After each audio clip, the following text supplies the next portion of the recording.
വിസ്മയ മോഹൻലാൽ അഭിനയിച്ച് തുടക്കമെന്ന സിനിമ വലിയ രീതിയിൽ പ്രേക്ഷക പ്രീതി നേടിക്കൊണ്ട് മുന്നേറുകയാണ്. തുടക്കമെന്ന സിനിമയിൽ മോഹൻലാലിന്റെ മകളായ വിസ്മയ അഭിനയിക്കുന്നുണ്ട് എന്നത് മാത്രമല്ല, മോഹൻലാലിന്റെ ഒരു ക്യാമിയോ കൂടി ഇതിലുണ്ട് എന്നതാണ് ഏറെ പ്രത്യേകത.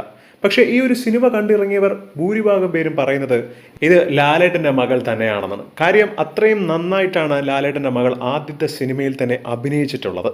പ്രണവ് മോഹൻലാലിനെ പോലെയല്ല, വിസ്മയ അതിനേക്കാളും മികച്ച രീതിയിലാണ് അഭിനയം കാഴ്ചവെച്ചിരിക്കുന്നത് എന്നാണ് ഇപ്പോൾ പലരും വിലയിരുത്തുന്നത്. ഈ ഒരു സിനിമ കണ്ട് ഒരുപാട് സിനിമാ താരങ്ങളാണ് ഇതിനെക്കുറിച്ചുള്ള അഭിപ്രായം പങ്കുവച്ചത്. ഇപ്പോഴത്തെ നടൻ മമ്മൂട്ടി ഈ ഒരു സിനിമയെക്കുറിച്ച് പറഞ്ഞ വാക്കുകൾ ഏറെ ശ്രദ്ധ നേടുകയാണ്. താൻ ആദ്യത്തെ ഷോ തന്നെ വളരെയധികം ആകാംക്ഷയോടുകൂടിയാണ് കണ്ടത്. ലാലിന്റെ മകൾ എന്ന് പറയുന്നത് ഞങ്ങളുടെയും മകളെ പോലെ തന്നെയാണ്. കാര്യം ചെറുപ്പം മുതലേ എല്ലാവരെയും നല്ല രീതിയിൽ പരിചയമുണ്ട്. പ്രണവിനെ പോലെ തന്നെ വിസ്മയും സിനിമാ ലോകത്തേക്ക് എത്തിയതിൽ വളരെയധികം സന്തോഷമുണ്ട്. ഇനി സിനിമയെക്കുറിച്ച് പറയുകയാണെങ്കിൽ എനിക്ക് പേഴ്സണലി ഒരുപാട് ഇഷ്ടപ്പെട്ടു ഈ ഒരു സിനിമ.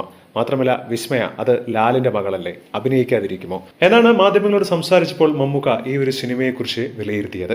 മാത്രമല്ല, പടം കണ്ടിറങ്ങിയവർ പലരും പറയുന്നത് മോഹൻലാൽ എന്ന് പറഞ്ഞ വ്യക്തിയുടെ ആ ഒരു ജീൻ അത് വിസ്മയിലുമുണ്ട്. ആ അഭിനയം അവിടെ നമുക്ക് കാണാൻ കഴിയും എന്നാണ് അഭിപ്രായം. എന്താണ് ഇതിനെക്കുറിച്ചുള്ള നിങ്ങളുടെ അഭിപ്രായം? എന്താണ്? മറക്കാതെ കമന്റ് ചെയ്യുക. അപ്പോൾ ഈ വീഡിയോ മറക്കാതെ ലൈക്ക് ചെയ്ത് സബ്സ്ക്രൈബ് ചെയ്യുക.